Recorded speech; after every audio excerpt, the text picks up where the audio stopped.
Good evening students, कैसे हैं आप सब। मैं रुद्रेश पांडे और आज एक नए टॉपिक के साथ। तो फ्रेंड्स, आज का अपना टॉपिक है, वैसे सभी स्टूडेंट्स का कहना है कि सर ऑनलाइन क्लास ली जाए और 12th क्लास बायोलॉजी को कंटिन्यू रखा जाए, प्रत्येक चैप्टर बाई चैप्टर को पढ़ाया जाए। तो इसके लिए मैंने एक डिसीजन लिया है कि प्रत्येक चैप्टर को कुछ पार्ट में डिवाइड किया जाए और उसे पढ़ाया जाए। तो हम बात करेंगे बायो की, और बायो में जो यूनिट्स हैं वो हैं 5 यूनिट्स। तो सबसे पहले हम देखते हैं इन 5 यूनिट्स को किस तरीके से डिवाइड किया है। 5 यूनिट्स हैं टोटल, और इन्हें को फर्स्ट जो यूनिट है उस फर्स्ट यूनिट में इसे हमने 4 चैप्टर में डिवाइड किया है। फर्स्ट हमारा जो पहला चैप्टर है वो है जीवों में जनन, और जो सेकंड चैप्टर है वो है पुष्पीय पादपों में लैंगिक जनन। पुष्पीय पादपों में लैंगिक जनन। और थर्ड जो अपना चैप्टर है वो है मानव जनन। और फोर्थ चैप्टर जो है वो है अपना मानव स्वास्थ्य जनन। मानव स्वास्थ्य जनन के बारे में तो हम बात करेंगे अभी सिर्फ यहाँ पर एक ही चैप्टर की, और वो है अपना जीवों में जनन की। यानी कि यूनिट फर्स्ट में जीवों के जनन के बारे में हमें इस टॉपिक को बढ़ाना है, इसके बारे में बात करनी है। सबसे पहले हम टॉपिक को लेंगे और देखेंगे कि क्या है जीवों में जनन, क्या है। तो देखिए,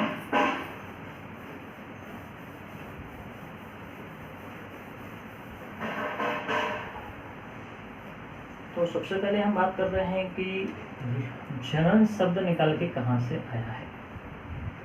जो ये जनन वर्ड है ये निकल के कहाँ से आया है, कहाँ से इसकी उत्पत्ति हुई है। तो लास्ट ईयर 11th क्लास में सभी स्टूडेंटों ने ऑल सिस्टम्स के बारे में पढ़ लिया था। जैसे हम बात करेंगे कुछ सिस्टम्स के बारे में, यानी कि सिस्टम यानी कि तंत्र के बारे में, कि कौन कौन से तंत्र के बारे में हमने पढ़ लिया। तो जैसे हम एक तो तंत्र के बारे में नाम यहाँ पर लिखेंगे, श्वसन तंत्र, उत्सर्जन तंत्र, कंकाल तंत्र, सभी में तंत्र ऐड हुआ है यहाँ पर। और इसके बाद हम बात कर रहे हैं पेशीय तंत्र, हृदय तंत्र। इस प्रकार से जो मैंने एग्जाम्पल के तौर पे यहाँ पे जो है कुछ तंत्रों के नाम लिखे हैं। दोस्तों, लास्ट ईयर 11th क्लास में सभी तंत्रों के बारे में डिस्कशन हुआ था कि किस तंत्र में क्या है, कितना इम्पोर्टेंट है हमारी बॉडी के लिए। वैसा कहा गया है कि प्रत्येक तंत्र अपनी जगह इम्पोर्टेंट है। जैसे एग्जाम्पल के तौर पर मैं बात करूं कि यदि यहाँ पर श्वसन तंत्र अपना काम करना बंद कर दे तो अभी व्यक्ति का जीना बेकार हो जाएगा। यहाँ पर उत्सर्जन तंत्र काम करना बंद कर दे तो यहाँ भी जीना बेकार हो जाएगा। कंकाल तंत्र, पेशीय तंत्र यानी कि हृदय तंत्र, तो सभी तंत्रों की इम्पोर्टेंस इतने ज़्यादा है कि कोई भी तंत्र को हम ये नहीं कह सकते कि ये काम करना बंद कर देगा तो व्यक्ति जी सकता है। उसी तरीके से एक जो नेक्स्ट तंत्र जो हमारा जिसकी हम बात कर रहे हैं प्रजनन तंत्र, ये इम्पोर्टेंट है। और यह जो तंत्र, एक नेक्स्ट तंत्र के बारे में हम बात करेंगे कि ये जो तंत्र है ये तंत्र इतना इम्पोर्टेंट है कि इसके बिना भी व्यक्ति का भविष्य बर्बाद है, ये भविष्य हो नहीं पाएगा। एग्जाम्पल के तौर पर बात करूँ मैं कि किसी भी जीव को अपने समान जीवधारी उत्पन्न करने की जो क्षमता होती है उसी के अंतर्गत हम देखते हैं प्रजनन तंत्र के अंतर्गत। तो यदि किसी जीव में ये सब प्रक्रिया नहीं होंगी तो वो अपने समान हूबहू किसी दूसरे जीव को जन्म नहीं दे पाएगा और पीढ़ी जो है वहीं समाप्त हो जाएगी। और ऐसा प्रत्येक जीव में होगा तो पृथ्वी से सब कुछ समाप्त हो जाएगा। तो इसको बढ़ाने का या इसको आगे करने का जो तरीका है, इसको बढ़ाने का, इसको आगे करने का या पीढ़ी दर पीढ़ी इसको चलाने का जो तरीका है वो प्रजनन तंत्र के तहत आगे हो पा रहा है। तो हम जो अभी प्रेजेंट में देख रहे हैं कि इन सब तंत्रों को तो हम पढ़ चुके हैं। अभी हमें जो पढ़ना है जनन, चैप्टर 1 के अंतर्गत जो जनन दिया है, इस जनन के अंदर हम क्या देख रहे हैं कि हमें क्या पढ़ना है, सिर्फ अभी पढ़ना है हमें प्रजनन तंत्र के बारे में। तो हम बात करेंगे कि प्रजनन तंत्र है क्या। इंग्लिश में बोलते हैं रिप्रोडक्टिव सिस्टम। तो प्रजनन तंत्र क्या है, जनन तंत्र या प्रजनन तंत्र, तो इसको हम बोलते हैं रिप्रोडक्टिव सिस्टम। क्या बोलते हैं, रिप्रोडक्टिव सिस्टम। और इस सिस्टम को हम इसके तहत रिप्रोडक्टिव सिस्टम के तहत जो है हम बहुत सारी बातों को देखेंगे, छोटी छोटी टेंस बहुत सारे टॉपिक्स हैं जिसे हम क्लियर करेंगे। तो आइए हम देखते हैं सबसे पहले कौन कौन से टॉपिक हैं कि जन्म दर क्या है, मृत्यु दर क्या है, तीसरा हो गया आनुवांशिकता क्या है, और चौथा टॉपिक हो गया हमारा, और ये तो कुछ टॉपिक्स ऐसे हैं जो ह्यूमन से जुड़े हुए हैं, और इनके अलावा हम ऐसे भी अनेकों टॉपिक हैं जो पेड़ पौधों से रिलेटेड हैं, क्योंकि इस जनन तंत्र के अंदर, ये जनन के अंदर, इस चैप्टर के अंदर जो फर्स्ट चैप्टर है हमारा टॉपिक है, इसके अंदर हम पढ़ने वाले हैं कि दो जो जीव विज्ञान में दो अलग अलग टॉपिक हैं। सबसे पहले हम बात करेंगे जीव विज्ञान के अंतर्गत के टॉपिक की। पहला हो गया हमारा प्राणी विज्ञान और दूसरा हो गया हमारा वनस्पति विज्ञान। तो हम जो वनस्पति और प्राणी इन दोनों के बारे में जनन को अध्ययन को देखना है कि इन दोनों में जनन की प्रक्रिया किस प्रकार से होती है। यानी कि सिर्फ हम प्राणियों में जनन की प्रक्रिया को नहीं देखेंगे इस चैप्टर के अंतर्गत, हम देखेंगे वनस्पतियों में भी, पेड़ पौधों में भी किस प्रकार से जनन की क्रियाएं होती हैं। इस टॉपिक के अंदर हम दोनों टॉपिक्स को क्लियर करेंगे। और इसके बाद हम बात करते हैं कि वनस्पति विज्ञान में किस प्रकार से, ये तो छोटा सा क्वेश्चन कि वनस्पति विज्ञान में किस प्रकार से जनन की प्रक्रिया होती है, इस बात पे भी हमें ध्यान देना है। तो वनस्पति विज्ञान में भी अनेकों तरीकों से होती है। सबसे पहले मैं छोटा सा टॉपिक क्लियर करूंगा यहाँ पे आप सभी का कि जनन की जो प्रक्रिया है तो वो कितने प्रकार की होती है। एक छोटा सा टॉपिक है कि जनन की प्रक्रिया होती कितने प्रकार से है। तो आइए हम देखते हैं कि जनन को कितने भागों में बांटा गया है। जनन को कितने, लिखते जाइए। मेरा सभी स्टूडेंटों से निवेदन है कि जो वीडियो चल रहा है आप लोग इसे लिखते भी जाइए, इसलिए मैं तो पहले से लिखा हुआ नहीं रीड कर रहा हूँ। यदि मैं पहले से लिखा हुआ रीड करता तो आप लोग उसे लिख नहीं पाते। तो कंटिन्यू में जो आपके सामने लिख रहा हूँ आप लोग अपनी कॉपीज वगैरह में कंटिन्यू लिखते जाइए, इससे आपका जो है एक नोट्स तैयार होता जाएगा, छोटा छोटा नोट्स तैयार होता जाएगा, आपको पढ़ने में आसानी होगी। तो जनन को कितने प्रकार में बांटा गया है, एक छोटा सा क्वेश्चन है, जनन को कितने प्रकार में बांटा गया है। तो ऑप्शन है पहला, दूसरा। सबसे पहले लैंगिक जनन में और दूसरा हो गया हमारा अलैंगिक जनन में। यानी कि इसे हमने दो भागों में बांटा है। अब न्यूज़ जो है वो कायिक प्रवर्धन के अंदर भी आती है कि जो इसे बांटने का तरीका है वो एक प्रकार से और है, कायिक प्रवर्धन में भी इसे बांटा गया है। लैंगिक जनन में कुछ अलग होता है, अलैंगिक जनन में कुछ अलग होता है, कायिक प्रवर्धन में कुछ अलग होता है। एक छोटा सा मैं एग्जाम्पल इनके तहत दूंगा कि लैंगिक जनन में दो जनकों की आवश्यकता पड़ती है, दो जनकों की आवश्यकता होती है, ठीक है। लेकिन अलैंगिक जनन में दो जनक होना जरूरी नहीं है, आवश्यक नहीं है, एक जनक पे भी काम हो जाएगा।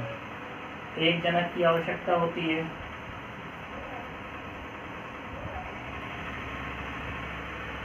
एक जनक की आवश्यकता होती है, ठीक है। अब हम बात करेंगे कि कायिक प्रवर्धन में क्या होता है। तो अधिकांशतः ऐसे पौधे आप लोगों ने देखे होंगे कि जो कलम काट के और फिर उन्हें उगाया जाता है। बहुत सारे ऐसे पौधे होते हैं जिन्हें कलम काट के उगाया जाता है। क्लियर हो रहा है आपको? ये गुलाब का पौधा कैसे लगाते हैं, गुलाब का पौधा किस तरीके से लगता है, उसी तरीके से हमें कायिक प्रवर्धन के अंतर्गत देखना है। इसकी कुछ अलग अलग विधियाँ होती हैं, ऐसा डायरेक्टली एक ही आंसर नहीं है। तो अभी हम जो देख रहे हैं कि कायिक प्रवर्धन, कलम काटना और फिर उसे दूसरे तरीके से लगाना, या गूठी बांधना यानी कि किसी पौधे को रोपना। तो इस प्रकार से बहुत सारी विधियां हैं जो इस कायिक प्रवर्धन के अंतर्गत आती हैं। और अलैंगिक जनन की भी 7 से 6 विधियां होती हैं, 6 विधियां मानी गई हैं, अलग अलग प्रकार से होती हैं। जैसे हम कहेंगे कि किसी में किसी जनक की आवश्यकता नहीं होती, यानी कि जनक की आवश्यकता तो होती है, या तो नर की होती है या मादा की होती है। और यह स्वतः ही अपने आप जो है आगे बढ़ के और प्रजनन की क्रिया को आगे बढ़ाता है। ठीक है, तो अभी हम बात करेंगे अलैंगिक जनन की, कि लैंगिक जनन में किस प्रकार से दो जनकों की आवश्यकता होती है, वो दो जनक क्या क्या हो सकते हैं। तो सबसे पहले हम बात कर रहे हैं लैंगिक जनन की।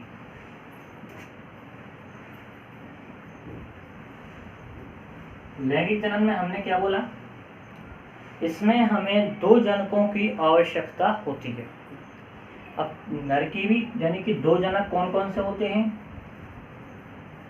एक तो होगा नर, दूसरा होगा मादा। अब वो किसी प्राणी की ही बात करेंगे नर और मादा में, तो किसी पेड़ पौधे की तो बात करेंगे नहीं। इससे अनुमानता हम लगा सकते हैं कि इसमें हम किसी पेड़ पौधे की बात नहीं कर रहे हैं, हम कर रहे हैं सिर्फ प्राणी की बात। तो प्राणी में नर भी प्राणी होता है और मादा प्राणी भी होता है, इन दोनों की बात कर रहे हैं। अब हम टॉपिक को आगे बढ़ाएंगे कि नर और मादा दो अलग अलग प्राणी हैं, इन दोनों का जो संयुग्मन होगा, या हमारी लैंग्वेज में बोलें कि निषेचन होगा, ठीक है, तब ये क्रिया जाके दोनों के युग्मक निकलेंगे, युग्मक निकलेंगे दोनों के, नर युग्मक निकलेगा और यहाँ पर मादा युग्मक निकलेगा। क्लियर हो रहा है? तब जाके आगे जो है फर्टिलाइजेशन हो जाएगा, उसके बाद युग्मक निकलेंगे और फिर आगे की प्रोसेस होगी। तो ये ऐसा किसमें हो रहा है, लैंगिक जनन में। अब आप एक क्वेश्चन पूछेंगे, सर लैंगिक जनन मनुष्यों में होता है क्या? अधिकांशतः बच्चों का क्वेश्चन होता है, बिल्कुल राइट क्वेश्चन है, सही है। लैंगिक जनन क्योंकि नर अलग होता है, मादा अलग होती है, या मैं कहूँगा कि ये एक लिंगी और द्विलिंगी में एक साथ नहीं हो सकता लैंगिक जनन। तो यहाँ पर एक क्वेश्चन उठ के आएगा कि सर एक लिंगी से मतलब क्या होगा और द्विलिंगी से मतलब क्या होगा, दोनों का मतलब क्या होता है सर, मुझे कुछ क्लियर नहीं हुआ। तो हम बात करेंगे कि यहाँ पर जो नर है, नर अलग है, मादा है वो अलग है, तो नर को हम यहाँ पर बोलेंगे एक लिंगी है। एग्जाम्पल में लिखेंगे कि नर यहाँ पर एक लिंगी है, मादा यहाँ पर एक लिंगी है, क्योंकि ये दोनों अलग अलग हैं। हुआ कुछ क्लियर? तो यहाँ एग्जाम्पल में हम क्या लिख सकते हैं, मनुष्य, कि मनुष्य जो है एक लिंगी प्राणी है, ठीक है। और यही क्वेश्चन मोस्ट इंपॉर्टेंट भी बन जाता है, एनुअल एग्जाम्स में पूछे जाने वाला क्वेश्चन बनता है कि मनुष्य कैसा प्राणी है। ऑप्शन में लिखा रहता है एक लिंगी, द्विलिंगी या उभयलिंगी। क्लियर हुआ आपको? तो मनुष्य जो है एक लिंगी प्राणी, ठीक है। अब हम बात करेंगे कि द्विलिंगी कैसे होते हैं। एग्जाम्पल केचुआ सबसे अच्छा, लास्ट ईयर 11th में आपने केचुए के बारे में बहुत कुछ डिस्कशन पढ़ा होगा, सबको याद होगा। केचुआ कैसा है, द्विलिंगी है। एक केचुए की स्ट्रक्चर ये होती है, केचुआ आगे नर हिस्सा होता है, पीछे मादा हिस्सा होता है, कुछ 100 से 120 खंडों में बटा होता है,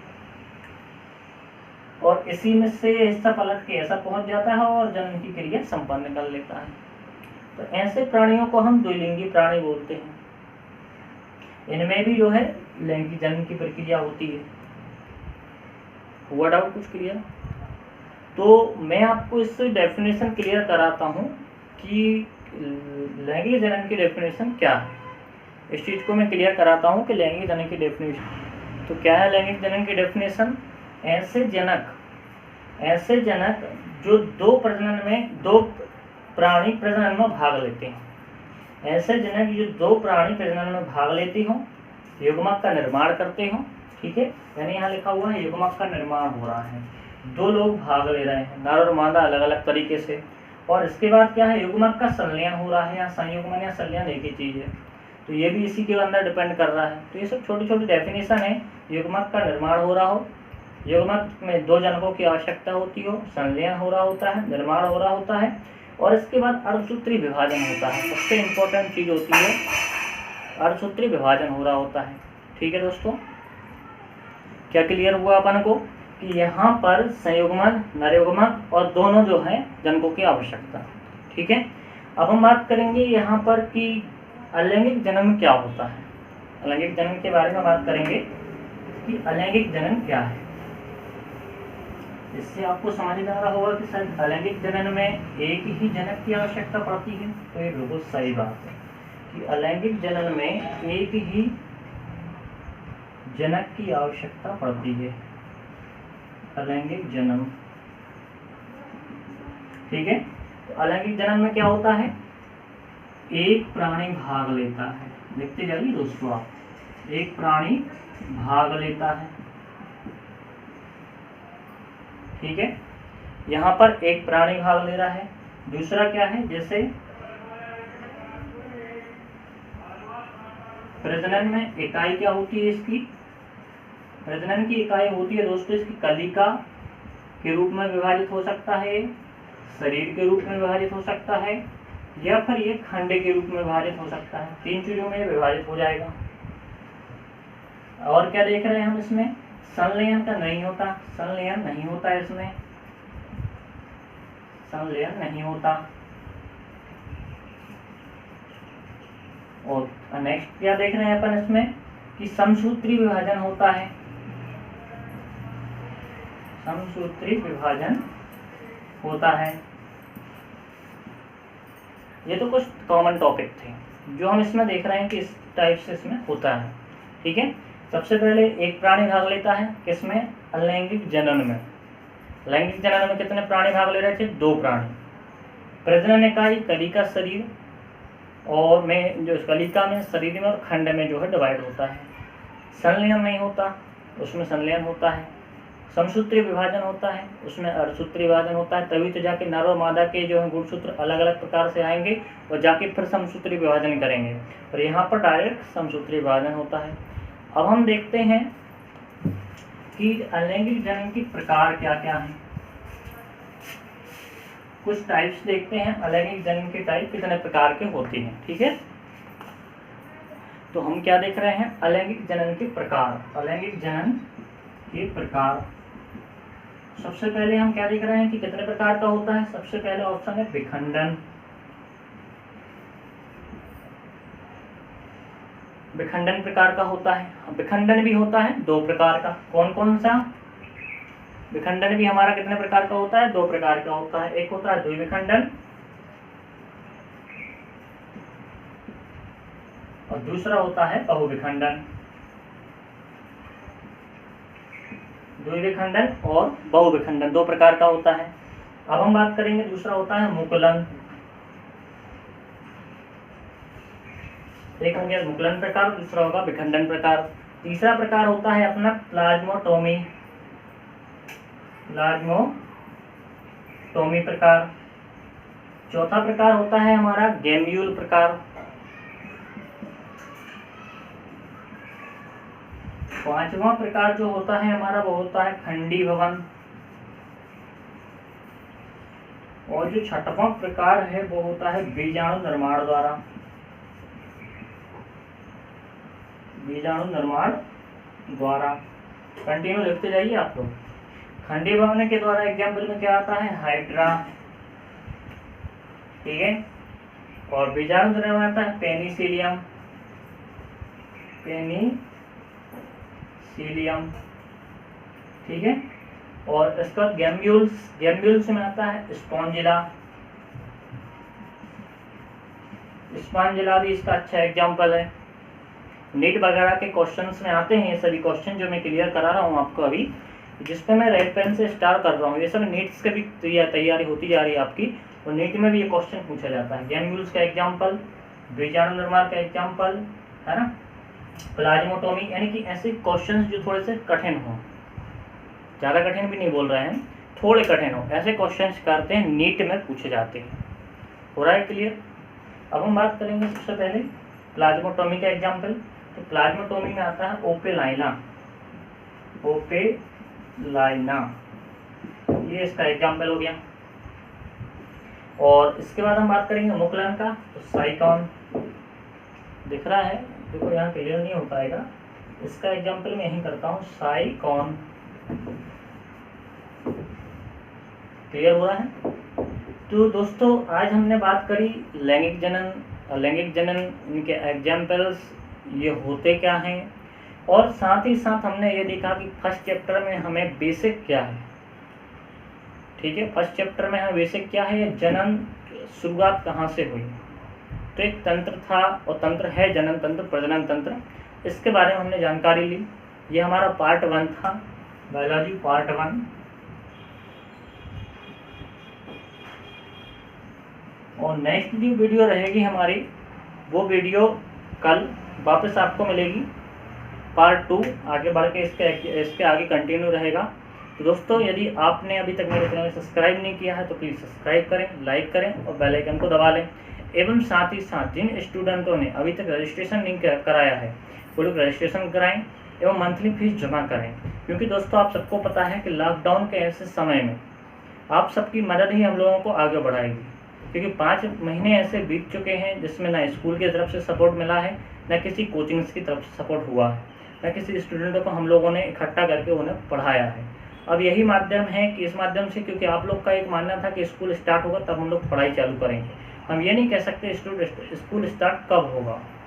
अब स्कूल स्टार्ट के चक्कर में हम अपने साल भी बर्बाद करने वाले हैं। एडमिशन्स तो हो रहे हैं, फॉर्म भी भरे जाएंगे, एग्जाम्स भी आएंगे, तो क्या आप पढ़ाई करना बंद कर देंगे? वही फीस जो आप एक कोचिंग सेंटर पर जाके देते हैं, वही फीस जो आप स्कूल में जमा करते हैं, तो आपको जाना भी पड़ेगा, सब बच्चों के बीच में बैठना भी पड़ेगा। और इस तरीके से जो मैं आपको पढ़ा रहा हूँ, बहुत इजीली तरीके से पढ़ा रहा हूँ, वर्ड बाय वर्ड यहाँ लिख रहा हूँ, आपको बराबर क्लियर समझ में आएगा। और यदि कोई चीज़ क्लियर नहीं होती है, प्लीज़ आप कमेंट करें, तो मुझे उस कमेंट के माध्यम से बतलाएं कि सर यहाँ पे मुझे मिस हो रहा है, तो मैं उसे नेक्स्ट वीडियो में और उस टॉपिक को उस वीडियो में क्लियर करूँगा, तो आपका भी क्लियर होते जाएगा। तो दोस्तों, यदि आप मंथली फ़ीस जमा करना चाहते हैं तो मेरा फ़ोनपे नंबर आप लोग मैसेज करिएगा, कमेंट करिएगा, मैं आपको दूंगा और उस मंथली फीस जमा करेंगे। Thank you friends, next video कल इसी टाइम पे।